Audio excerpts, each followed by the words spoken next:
تنگ سا گول زینہ یعنی کہ گول سیڑھی لگا دی گئی ہے۔ ان مقبروں اور تابوتوں کا حصہ بہت تنگ و تاریک ہے۔ تو کہتے ہیں ان مقبروں اور تابوتوں کا جو حصہ ہے وہ بڑا ہی تنگ بھی ہے اور تاریک بھی ہے، یعنی کہ بادشاہوں کی وہ تھے، اور تاریخی اعتبار سے دیکھا جائے تو یہاں پہ پھر اب وہ کھنڈرات بن گئے ہیں، تباہ و برباد ہو چکے ہیں۔ اس حوالے سے وہ کہہ رہے ہیں کہ یہ ایک تاریخ بھی ہے۔ پہاڑ کو اندر سے کھود کر بنایا گیا ہے۔ آپ نے تصویر میں دیکھا کہ پہاڑ کو کھود کے یہ حجرے بنائے گئے تھے جس میں وہ تابوت رکھے گئے تھے بڑے بڑے بادشاہوں کے۔ باہر سڑک کے رخ کی تصویریں اور کتبے ساسانی بادشاہ اردشیر کے ہیں، یعنی تیسری صدی عیسوی کے۔ تو اب دیکھیں تو کہتا ہے پہاڑ کو اندر سے کھودا ہوا ہے اور باہر سڑک کے رخ کی تصویریں اور کتبے بنے ہوئے ہیں۔ جو بادشاہ اردشیر جو ہے، اردشیر کا پورا نام اردشیر بابکان، اور یہ آپ کو نظر آ رہا ہوگا اسکندر اعظم کے بعد انہوں نے وہاں پہ حکومت قائم کی، اور یہ لوگ جو تھے یہ آتش پرست لوگ تھے جو آگ کی عبادت کرتے تھے۔ ان کے کتبے بھی نظر آ رہے ہیں، یہ تصویر میں آپ دیکھیں تو اس کا مجسمہ بھی بنا ہوا ہے۔ اس کا نام تھا اردشیر بابکان۔ ایک جگہ بیرام دربار لگائے ہوئے ہیں۔ ان تابوتوں میں ایک تو داریوش اول کا بیان کیا جاتا ہے۔ تو بہت سارے وہاں پہ کتبے ہیں، مجسمے کھودے ہوئے ہیں جہاں پہ بہت سارے دربار لگائے ہوئے ہیں، بیرام دربار لگائے ہوئے ہیں، یعنی کہ جو ان کے جانشین تھے انہوں نے اپنے دربار لگائے ہوئے ہیں۔ اور ایک ان تابوتوں میں ایک کا داریوش دارا اول جو تھا اس کا بیان بھی کیا جاتا ہے کہ ان تابوتوں میں اس کا تابوت بھی رکھا گیا ہے۔ دوسرے کے متعلق قیاسات اور اختلافات ہیں، اور جو دوسرا تابوت ہے اس کے متعلق اندازے لگائے گئے ہیں، یعنی کہ لوگوں میں اختلاف پایا جاتا ہے۔ تو وہ کہتا ہے کہ ہم نے سوچا کہ بھائی اب تو نقش رستم کی طرف جاتے ہیں۔ نقش رستم جو ہے وہ کوئی 4-5 میل یعنی کہ کوئی 12 کلومیٹر تخت جمشید سے دور تھا۔ ہم نے جی میں حساب لگایا 2-4 تومان منصور کو اور دے دیں گے۔ پھر اس کے بعد کیا ہے جی، کہتا ہے کہ ہم جب پہنچے وہاں تو ہم نے دیکھا کہ تو مصنف کہتے ہیں کہ تخت جمشید کے بعد اگلی منزل جو تھی وہ نقش رستم کی تھی۔ تو نقش رستم جو ہے وہ کوئی 4-5 میل تخت جمشید سے آگے تھا۔ ہم نے دل میں حساب لگایا کہ چلو منصور کو 2-4 تومان زیادہ دیں گے۔ پھر ہم نے منصور سے کہا بھی کہ بھائی چلو نقش رستم کے جو آثار ہیں، نقوش جو ہیں وہ تو سڑک سے ہی نظر آتے ہیں، لیکن وہاں پہ اجرے اور تابوتوں کو دیکھنے میں کوئی 10 یا 5 منٹ ہمارے لگ جائیں گے۔ تو کہتا ہے کہ پھر ہم وہاں پر پہنچے تو ہم نے دیکھا کہ ان حجروں اور تابوتوں کی جو اونچائی ہے وہ سڑک سے کوئی 100-1 فٹ ہے، اور پرانی تحریروں کے مطابق یہ ہے کہ رسوں سے لوگ ان پہ رسوں سے چڑھتے تھے، اور یہ تابوت جو کھینچے گئے تھے یہ بھی رسوں کے ذریعے ہی کھینچے گئے تھے، اور وہاں پہ اب ایک گول لوہے کی سیڑھی لگا دی گئی ہے۔ اور باہر کتبے بھی ہیں، اس میں ایک ساسانی بادشاہ جو اردشیر بابکان ہے اس کا بھی کتبہ اس کا بھی یعنی کہ مجسمہ نظر آ رہا ہے۔ ایک جگہ جو ہے بیرام، بہت سارے بادشاہ جو ہیں ان دربار لگائے ہوئے ہیں، ان کے مجسمے بھی دکھائی دیتے ہیں۔ اور ان تابوتوں میں سب سے زیادہ بیان جو ہے وہ داریوش اول جو ہے پہلا دارا جو تھا اس کا بیان ملتا ہے کہ ایک تابوت اس کا ہے۔ دوسرے کے متعلق اندازے لگائے گئے ہیں، یعنی کہ کیا ہے جی، قیاس آرائیاں کی گئی ہیں اور لوگوں میں اختلاف ہے۔ لیجئے صاحب، جو شہر صدیوں میں بسے اور سکندر کو آ کر ڈھانے پڑے ہم نے 2.5 گھنٹے میں دیکھ لیے۔ کیا کہتا ہے، جو شہر صدیوں میں بسے سکندر نے آ کر ان کو ڈھا دیا، تباہ و برباد کر دیا، ہم نے صرف اور صرف 2.5 گھنٹے میں دیکھ لیے۔ پھر ہم تھے اور شیراز کی سڑک جس پر منصور کی ٹیکسی 60 میل کی رفتار سے فراٹے برتی تھی تیز چلتی تھی۔ پھر ہم تھے اور شیراز کی سڑک تھی اور ہم اس ٹیکسی میں بیٹھے ہوئے تھے منصور کی گاڑی میں جو بڑی تیزی سے اس سڑک پر رواں دواں تھی۔ ہم نے اپنے جی میں حساب جوڑا، ہم نے دل میں حساب لگایا 12 تومان تخت جمشید تک، اور جیسا کہ رستے میں طے ہو گیا تھا 10 تومان واپسی کے، کل 22 نقش رستم تک جانے کے 2 3 4 5 سمجھ لیجئے۔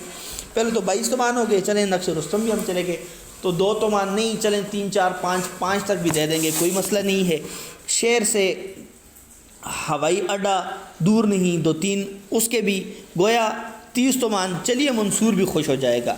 وہ کہتا ہے کہ ہم نے کہا چلو جی 5 تومان ہم 22 کے بعد اور دے دیں گے، وہ اور خوش ہو جائے گا۔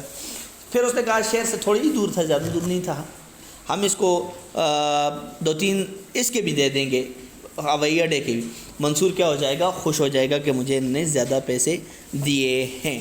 تو کہہ رہا ہے کہ کیا کہتا ہے دے دیکھیں جو شہر صدیوں میں آباد ہوئے اور سکندر نے آ کر ڈھا دیے، ہم نے صرف کتنے منٹ میں دیکھے، کتنے ٹائم میں دیکھے، ہم نے صرف 2.5 گھنٹے میں دیکھے ہیں، اور دل ہی دل میں ہم نے حساب بھی لگا لیا کہ منظور کو ہم ذرا زیادہ پیسے دے دیں گے تاکہ وہ کیا ہو جائے، خوش ہو جائے۔ لیکن مصنف کہتے ہیں کہ من در چی خیالم فلک در چی خیال، میں کس خیال میں تھا اور آسمان کیا ہمارے بارے میں سوچ رہا تھا، یعنی کہ ہماری قسمت ہمارے بارے میں کیا سوچ رہی تھی۔ کہ تخت جمشید سے واپسی پر شیراز کی سڑک پر فراٹے بھرتے ہوئے حافظ سعدی کے ذکر لطیف میں بات سے بات نکالتے ہوئے منصور نے کہا آپ مجھے کتنے پیسے دیں گے؟ کہہ رہے تخت جمشید سے واپسی پر شیراز کی سڑک پر میں اور میرے ساتھ جو دوست و احباب تھے وہ سعدی اور حافظ کے خوبصورت ذکر سے لطف اندوز ہو رہے تھے کہ اتنے میں منصور نے ہم سے سوال پوچھا کہ آپ ذرا یہ بھی تو بتائیں کہ مجھے پیسے کتنے دیں گے؟ ہم نے کہا برادر بجان برابر، او بھائی تم ہمارے بھائی ہو، ہماری جان کے برابر ہو، کوئی بے اعتباری ہے کیا؟ تمہیں خوش کر دیں گے یار۔ او بھائی تمہیں کوئی بے اعتباری ہے، تمہیں ہم پہ یقین نہیں ہے، تم دیکھنا تمہیں انشاءاللہ ہم خوش کریں گے، یعنی کہ زیادہ پیسے دیں گے، زیادہ کرایہ دیں گے۔ بولے نہیں یہ بات نہیں ہے، منصور آگے سے بولا کہ یہ بات نہیں ہے، ایسی کوئی بات نہیں ہے، یہ ٹیکسی ہی آپ کی ہے۔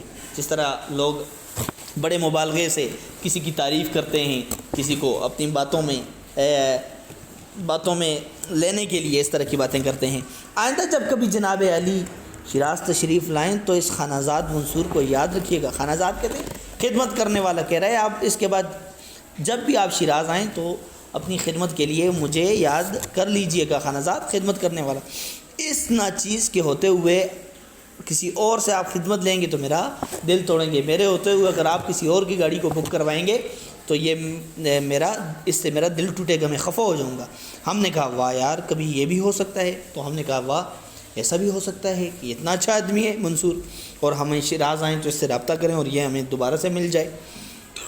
ایئرپورٹ پر پہنچ کر ہم نے 22 یا 25 کے بجائے جو ان کا حق ہوتا تھا 30 تومان منصور صاحب کی مٹھی میں بھر دیے تھے، یعنی کہ مٹھی میں دے دیے تھے۔ جب ایئرپورٹ پہنچ گئے تو کتنے طوفان 22 یا 25 کے بجائے ہم نے کیا کیا جی، حق اس کا 22 یا 25 کا تھا لیکن ہم نے اس کو 30 تومان دے دیے۔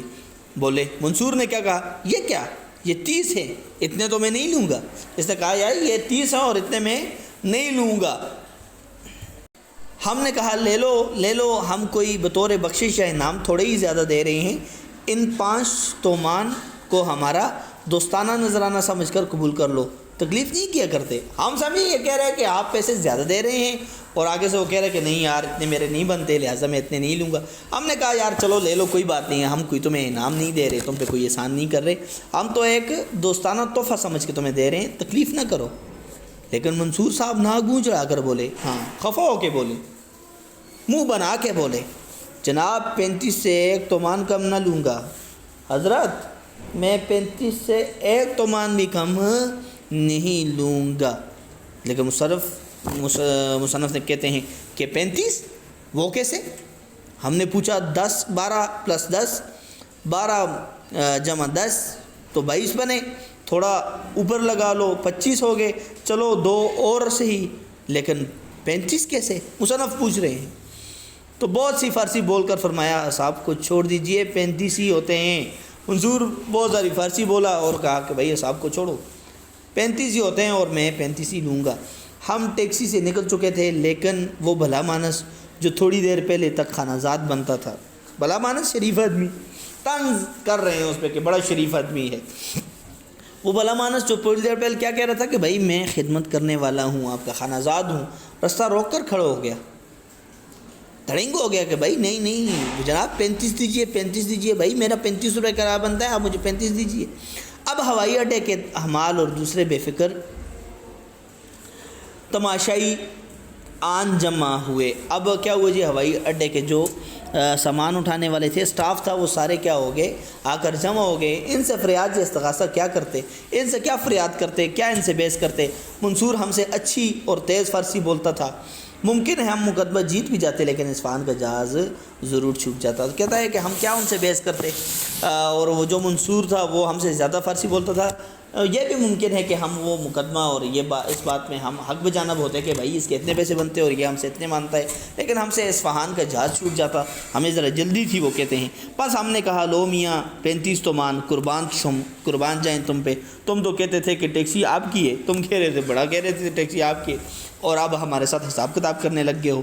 منصور نے نہ ہمارے اسلام کا جواب دیا، نہ کوئی اور بات کی، ٹیکسی لی، یہ جاؤ وہ جاؤ۔ منصور جو ہے اس کو جیسے ہی پیسے مل گئے، اس نے نہ تو ہمارے ساتھ کوئی سلام کیا، نہ کسی اور بات کی جواب دی، اور بات کا جواب دیا، اور ٹیکسی سے بیٹھ کے اور چلا گیا۔ تو یہ تھا ہمارا آج کا لیکچر عزیز طلبہ، امید کرتا ہوں آپ کو پسند بھی آیا ہوگا۔ اس کے بعد ہم ذرا اپنے اہم نکات کی طرف آتے ہیں۔ تو جب ہم نے آج لیکچر شروع کیا تو سب سے پہلے مصنف کا نقش قدم، نقش رستم جانا۔ مصنف جو ہے وہ تخت جمشید کے بعد جو ہے ارادہ کرتا ہے کہ ہمیں نقش رستم کی طرف بھی جانا چاہیے، تو وہ کوئی نقش رستم کی طرف چل پڑتے ہیں۔ وہ تخت جمشید سے کوئی 4-5 میل آگے تھا۔ پھر وہ دل ہی دل میں حساب بھی لگاتے ہیں کہ چلو منصور کو ہم 2-4 تومان نقش رستم کے زیادہ دے دیں گے۔ تو پھر منصور سے کہتے ہیں کہ نقش رستم کے آثار تو سڑک سے ہی نظر آ جاتے ہیں، لیکن وہاں کے اجروں اور تابوتوں پہ کو دیکھنے میں تھوڑا ٹائم لگے گا۔ پھر اس کے بعد نقش رستم کی منظر نگاری۔ نقش رستم وہ دیکھتے ہیں کہ وہ جو نقش رستم ہے اس کے وہاں پہ حجرے جو ہیں، تابوت جو ہیں، وہ سڑک سے کوئی 100 فٹ کی اونچائی پر ہیں، اور پرانی تحریروں میں مصنف کہتے ہیں کہ ہم نے یہ پڑھا ہے کہ ان پہ پہلے رسوں کی ذریعے اوپر چڑھا جاتا تھا، اور جو تابوت ہیں وہ بھی رسوں سے ہی کھینچے جاتے تھے، لیکن اب وہاں پہ ایک گول سی لوہے کی سیڑھی لگا دی گئی ہے۔ اور وہاں پہ ہم نے دیکھا تو ہمیں بہت سارے کتبے بھی نظر آئے ساسانی بادشاہ اردشیر بابکان کے اور ان کا۔ تو اس کے بعد وہاں پہ بہت سارے بہرام دربار لگائے ہوئے بھی ہیں، جو بادشاہ ہیں ان کے بھی مجسمے بنے ہوئے ہیں۔ وہاں پہ ایک تابوت ہے جس کے دارۂ اول کے بارے میں کہا جاتا ہے کہ یہ اس کا تابوت ہے، لیکن جو دوسرا تابوت ہے اس کے حوالے سے کچھ کیا سرائیاں ہیں اور اختلاف پایا جاتا ہے۔ منصور کا سوال، اچھا وہ کہتا ہے کہ اس کے بعد ہم نے دیکھ لیا شیراز، اور وہ شہر تھے جس کو جو صدیوں میں بسے اور سکندر نے آ کر ڈھا لیے، ہم نے صرف 2.5 گھنٹے میں دیکھ لیے۔ منصور کی ٹیکسی جو ہے وہ شیراز کی سڑک پر فراٹے پر جا رہی تھی۔ اتنے میں منصور نے ہم سے سوال کیا کہ آپ مجھے کتنے پیسے دیں گے؟ ہم نے کہا بھائی تم ہمارے بھائی ہو، ہماری جان ہو، ہم تمہیں خوش کر دیں گے۔ اس نے کہا نہیں، کوئی ایسی بات نہیں ہے، یہ ٹیکسی ہی آپ کی ہے، جب کبھی بھی شیراز آئیں تو میری خدمت ضرور لیجئے گا، میرے ہوتے ہوئے اگر آپ کسی اور کی گاڑی کریں گے تو مجھے تکلیف ہوگی۔ تو ہم نے منصور کو 30 تومان دیے۔ اس کے بعد جو ہے منصور کو 30 تومان دیے مصنف نے، تو اس نے کہا کہ بھائی میں تو 30 نہیں لوں گا۔ ہم یہ سمجھے کہ یہ اس لیے کہہ رہے کہ یہ زیادہ ہیں، لہٰذا میرے اتنے نہیں بنتے، مجھے کم دیجئے۔ لیکن منصور نے کیا کیا جی، خفا ہو کر منہ بنا کر ہم سے کہا کہ بھائی 35 سے 1 روپیہ بھی کم نہیں لوں گا۔ منصور کا 30 تومان لینے سے انکار۔ اس نے کہا کہ بھائی میں تو 35 سے 1 بھی کم نہیں لوں گا۔ 12 ہم نے اسے بتایا کہ بھائی 12 تخت جمشید کے 10 واپسی کے، تو یہ سارے 30 25 26 یا 27 بنتے ہیں، ہم تمہیں 30 دیتے ہیں۔ تو اس نے کہا، لمبی سی فارسی بول کر کہا کہ بھئی حساب کتاب کو چھوڑو، 35 ہوتے ہیں اور 35 ہی دو۔ کہتا ہے کہ بہت سارے لوگ بھی وہاں پہ جمع ہو گئے تھے، مصنف کہتے ہیں، اور ہم نے زیادہ بحث نہیں کی، ممکن ہے ہم اس سے بحث میں جیت بھی جاتے، گو کہ اسے فارسی اچھی آتی تھی، لیکن ہمارا اصفہان کا جہاز چھوٹ جاتا۔ منصور کو ہم نے 35 تومان دیے۔ منصور نے پیسے لیتے ہی نہ ہمارے سلام کا جواب دیا اور نہ کوئی اور بات کی، اور وہاں سے جلدی سے نکل گیا۔ تو یہ تھا ہمارا آج کا لیکچر۔ آپ کا یہ سفر نامہ پورا ہو چکا ہے، امید کرتا ہوں آپ کو پسند آیا ہوگا، سمجھ بھی آئی ہوگی۔ اللہ تعالیٰ آپ کا حامی ہو، حامی و ناصر ہو۔ لیکن اس سے پہلے میں نے آپ کو ہوم ورک دینا ہے۔ ہوم ورک آپ کا یہ ہے کہ آپ نے منصور اور مصنف کے درمیان کیا معاملہ طے پایا یہ بھی لکھنا ہے، بلکہ پوری ایکسرسائز آپ نے یاد کرنی ہے، اور جو ایک مصنف اور منصور کے درمیان کرائے کا کیا معاملہ طے پایا یہ کوشچن لکھنا ہے، اور آپ نے اس میں سے 20 MCQs بھی بنانے ہیں جو آج کا سبق ہے۔ تو اللہ تعالیٰ آپ کا حامی و ناصر ہو۔ اللہ حافظ۔